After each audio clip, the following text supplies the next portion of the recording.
at the moment, in many parts of the world, everybody is talking about 68. In Israel, we are talking about 48 by good reasons, because the year of the founding of Israel. Now, Nathan and myself are 48ers. I'm also a 68er, but I was born 1 month before the State of Israel was founded. At that time, and let me turn a little bit the focus to the future, because this is the overarching theme of this conference. At that time, 2.5 million people lived on the globe.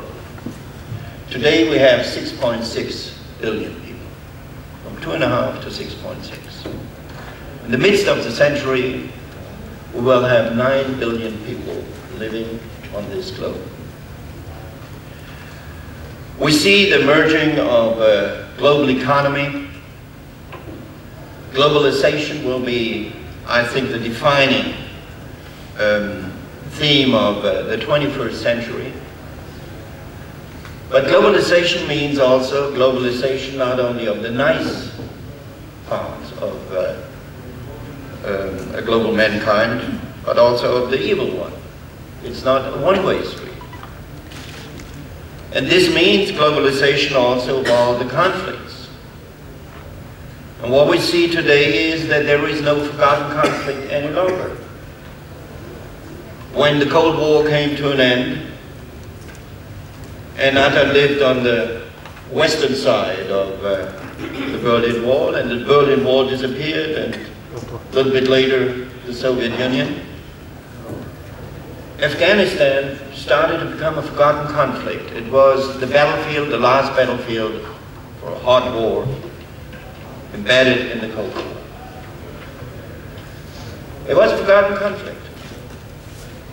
And years later, 9/11s took place. So this reflects also that there will be no forgotten conflicts in a globalized world. And the question is, do we have the mindset, the institutions, the political will to deal with these future challenges? My answer is, we have some ideas for that. We have the genius of the generation of the so-called great generation of American leaders in the 40s and early 50s. We still rely on the UN, on NATO, on the WTO, on the international financial institutions. But these institutions were designed for the year of 1945. There was no answer to the decolonization. And a lot of problems you mentioned, and understandable frustrations based on your experience, is that decolonization was leading into the structure of a, at that time, colonial world, with consequences you described. The same is with the end of the Cold War. Also no new imagination about a new design of the world order. And sorry to say so, Nathan, from a European and especially German point of view, it would be a terrible idea to ask for a renationalization of Europe. I think this is one of the biggest advantages, that we overcome the European national states and some of the most terrible national traditions in Europe. And I would say we need more Europe and not less Europe to move on in the 21st century. And hopefully it will also be pushed, Europe will be pushed from a new dynamic in UN reform to overcome the traditional settings in the Security Council. This would help us a lot. But from my point of view, it will be key that we develop new ideas or new institutions which are more reliable. And there I cannot agree more to Gabriella. The regional coordination and the regional integration will be one of the key factors. And looking to the disasters in Darfur or everywhere, we have also positive answers in Africa.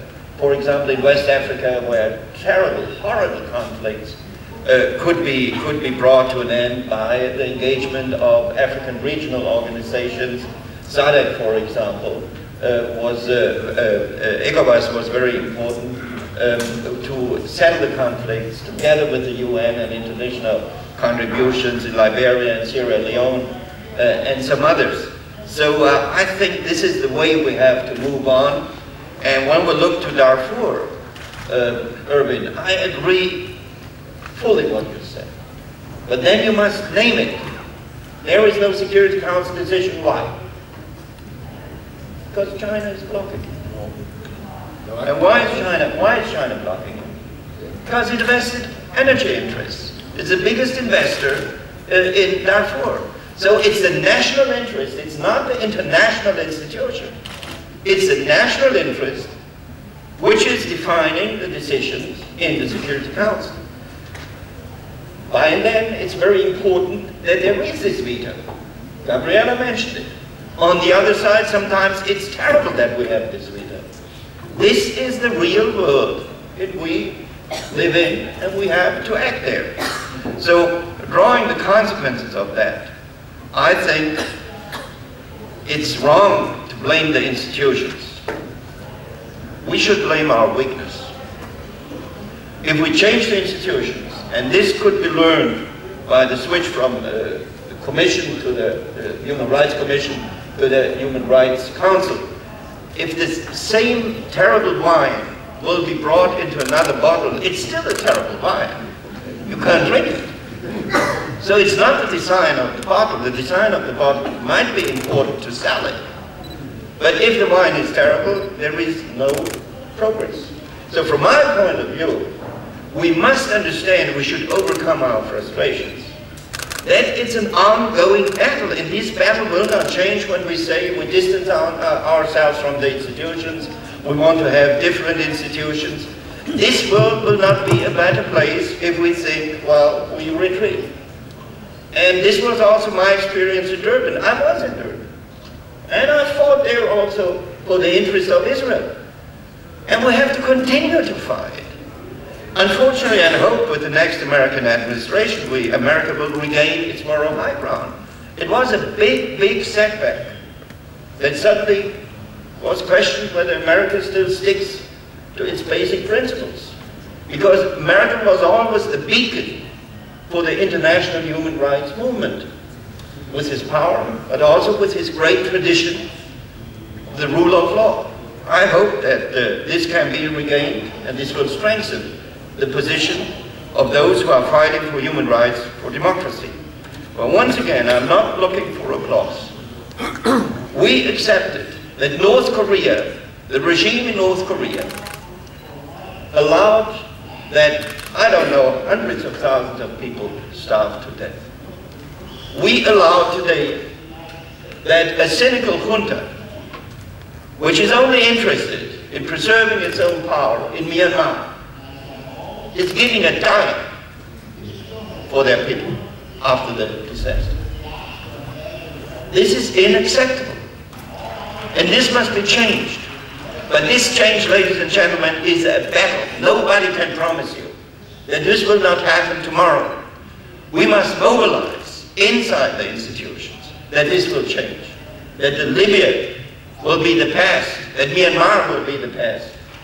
And our way of living under the rule of law, under the rights for minorities, under the rule of democracy, will be the future. Otherwise, it will be a horrible world in the 21st century with 9 billion people.